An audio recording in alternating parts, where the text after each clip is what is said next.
अब तक हमने जो पढ़ा सुमेर की सभ्यता के बारे में, सुमेर सभ्यता की इंट्रोडक्शन पढ़ी है। प्रारंभिक जानकारी के बाद हमने इसके भौगोलिक स्थिति के बारे में पढ़ा, इसकी लिपि पढ़ी, इसका समय काल पढ़ा। उसके बाद हमने इसकी राजनीतिक जीवन या विशेषताओं के बारे में पढ़ा है। उसके बाद इसके आर्थिक जीवन या विशेषताओं के बारे में पढ़ा है। उसके बाद इसके सामाजिक जीवन या विशेषताओं के बारे में पढ़ा है। और आज हम इसके अगले टॉपिक सुमेर सभ्यता की धार्मिक जीवन या सुमेर सभ्यता के धार्मिक विशेषताएं या सुमेर सभ्यता की धार्मिक देन क्या है, इसके बारे में पढ़ेंगे। तो अगला जो टॉपिक आता है सुमेर सभ्यता की धार्मिक जीवन। सुमेर सभ्यता के धार्मिक जीवन का पहला हेडिंग है सुमेर सभ्यता में अनेक देवी देवताओं की पूजा की जाती है। प्राचीन सुमेर के सभी नगर राज्यों में अलग अलग देवी देवता थे। सुमेर के लोगों का विश्वास था कि आदि काल में जल ही जल था। सुमेर निवासियों ने उसकी कल्पना नमो देवी से की। नमो देवी जिसने पृथ्वी, आकाश, पर्वत आदि की रचना की। उनका विश्वास था कि व्यक्ति के प्रत्येक कार्य में किसी न किसी देवता का हाथ अवश्य होता है। सुमेर निवासी भी भारतीयों की तरह प्राकृतिक देवताओं जैसे चंद्रमा, वायु, सूर्य, जल आदि की पूजा करते थे। सूर्य को वो लोग शम्स कहकर पुकारते थे, चंद्रमा को सीन, आकाश को ईय या अनु कहकर पुकारते थे, पृथ्वी को की तथा वायु को एनलील कहकर पुकारा जाता था। सुमेर में वायु के देवता एनलील को सबसे प्रमुख माना जाता था। आकाश का देवता समस्त देवताओं का राजा माना जाता था। 3000 ईस्वी पूर्व के आसपास आकाश के देवता का स्थान वायु के देवता एनलील नामक ने ले लिया। एनलील जो वायु का देवता था, इसका प्रसिद्ध मंदिर निपुर नामक स्थान पर था।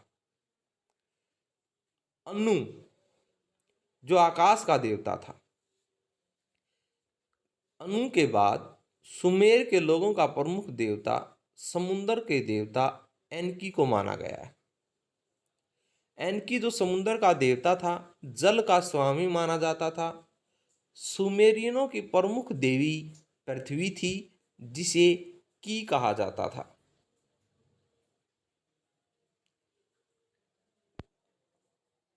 और की को देव जननी माना जाता था। देवताओं का स्वरूप, अगला जो पॉइंट आएगा, देवताओं का स्वरूप क्या है।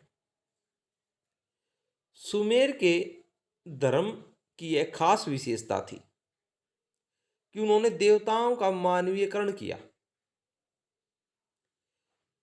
अर्थात सुमेर के देवता मनुष्य के समान थे। देवताओं के आचार विचार एवं व्यवहार मनुष्यों के समान थे। देवता साधारण मनुष्यों की तरह खाते पीते थे, विवाह करते थे, संतान उत्पन्न करते थे, युद्ध करते, आभूषण पहनते और बीमार होते थे। सुमेर के लोगों की दृष्टि में देवता तथा मनुष्य में इतना अंतर था कि देवता अमर थे तथा मनुष्य नश्वर। दूसरा, देवता मनुष्य से अधिक ताकतवर थे। और तीसरा पॉइंट क्या था कि देवता मनुष्य को प्रत्यक्ष रूप में दिखाई नहीं देते थे। तो 3 तरह के अंतर मैंने आप लोगों को बताए। नंबर 1 कि देवता अमर थे। नंबर 2, देवता मनुष्य से अधिक ताकतवर थे। और नंबर 3, देवता मनुष्य को प्रत्यक्ष रूप में दिखाई नहीं देते थे। परंतु देवता अप्रत्यक्ष रूप से संपर्क स्थापित किया जा सकता था। जो देवता थे उनसे अप्रत्यक्ष रूप से संपर्क स्थापित किया जा सकता था।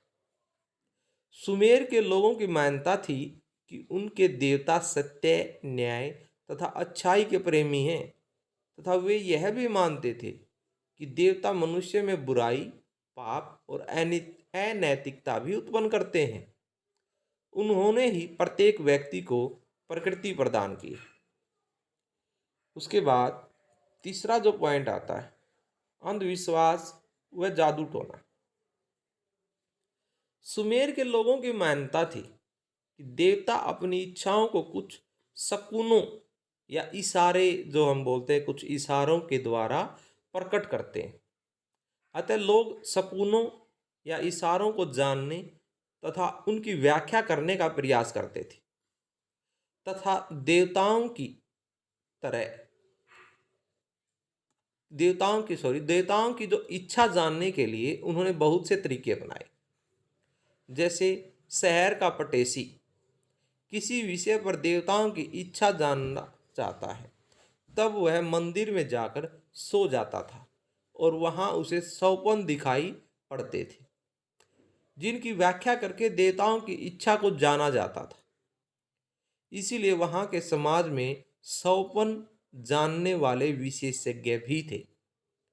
प्रत्येक व्यक्ति अनाज, खजूर, अंजीर, तेल, शहद, दूध, पशु आदि मंदिर में ले जाकर एक नियत स्थान पर रख देते थे ताकि देवता उन्हें प्राप्त कर सके। सुमेरियों की विभिन्न नगरों की खुदाई से मिलने वाले पूजा पात्रों तथा रिलीफ चित्रों से उनकी धार्मिक क्रियाओं की जानकारी मिलती है। सुमेरियन लोगों का भूत प्रेतों तथा जादू टोनों में विश्वास था। उनका मानना था कि बीमारियां भूत प्रेतों के कारण होती हैं, इसीलिए जादू टोने जानने वाले प्रेतों को जादू टोने तथा मंत्रों द्वारा दूर करते थे। खुदाई में मिलने वाली मिट्टी की पट्टियां पर बहुत से मंत्र तथा जादू की बातें लिखी हुई हैं। सुमेर में बलि प्रथा भी प्रचलित थी। तो इस प्रकार हमने देखा कि सुमेर में अंधविश्वास व जादू टोने भी प्रचलित थे। उसके बाद आता है मंदिर तथा पुजारी वर्ग।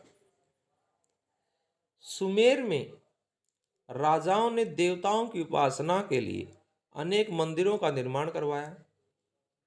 बेबीलोन के विभिन्न नगरों में 53 से अधिक मंदिर थे। निपुर नगर में एनलील तथा लगस नगर में शम्स देवता के प्रसिद्ध मंदिर थे। उस समय मंदिरों को जिगुरात कहा जाता था। मंदिर 2 या 3 मंजिला होते थे। प्रत्येक मंदिर में खाने पीने की वस्तुएं, स्त्री, दास, भूमि आदि उपलब्ध होती थी। मंदिरों में पुजारी वर्ग को बड़े सम्मान की दृष्टि से देखा जाता था। राजा के पश्चात पुजारी वर्ग को दूसरे स्थान पर गिना जाता था। पुजारी लोग बहुत वैभवशाली हो गए थे क्योंकि उनके पास बड़ी मात्रा में भोजन, धन आदि चढ़ावे के तौर पर आता था। पुजारी लोग भोली भाली जनता को गुमराह करके खूब लूटते थे। उसके बाद अगला जो पॉइंट आता है धार्मिक जीवन में, वो आता है मृतक संस्कार।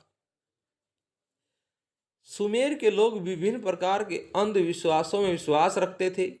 मंदिरों में पशुओं की बलि दी जाती थी तथा अनेक प्रकार के चढ़ावे चढ़ाए जाते थे। लोगों का विश्वास था कि किसी भी तरह की बीमारियां और प्रलय आने का मुख्य कारण देवता नाराज हुए हैं। वे देवताओं को प्रसन्न करने का हर संभव प्रयास करते थे। सुमेर के लोग जादू टोना तथा आडंबरों में विश्वास करते थे। सुमेरवासी मृत्यु के पश्चात पुनर्जन्म में भी विश्वास रखते थे। वे मृतकों को चटाइयों में लपेटकर घरों के प्रांगण में अथवा कमरे के अंदर ही दफना देते थे। कभी कभी मृतकों को चौकोर कब्र में लिटाकर दफनाया जाता था। फिर उनके ऊपर कच्ची ईंटों की समाधि बना दी जाती थी। विभिन्न स्थानों की खुदाई में प्राप्त कब्रों में सोने चांदी के आभूषण, ताम्रपत्र और अस्त्र शस्त्र आदि मिले हैं। इसके अलावा वे अपने संबंधियों की मृत्यु के पश्चात उनके शवों के साथ भी वस्त्र, आभूषण व बर्तन आदि रखते थे। बुली के अनुसार, जो बुली नाम का एक प्रमुख विद्वान हुआ है, तो बुली ने इसके बारे में क्या कहा है। बुली के अनुसार राजा के मरने पर तो उसके साथ अस्त्र शस्त्र, आभूषण, सेवक, दासियां, रानियां, जो उसकी पत्नियां होती थी, राजा की जो पत्नियां हैं, रानियां, बैल आदि दफना दिए जाते थे। उर से प्राप्त रानी सुबोध की कब्र, उर नामक जो शहर है वहां पर रानी सुबोध की कब्र मिली है, और उस कब्र में दफनाए गए 74 लोगों के शव भी प्राप्त हुए हैं। तो इस प्रकार हमारा जो धार्मिक जीवन का टॉपिक है वो समाप्त हुए हैं।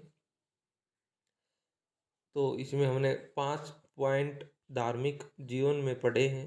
इससे अगला पॉइंट हमारा सांस्कृतिक जीवन या सांस्कृतिक विशेषताएं आएंगे।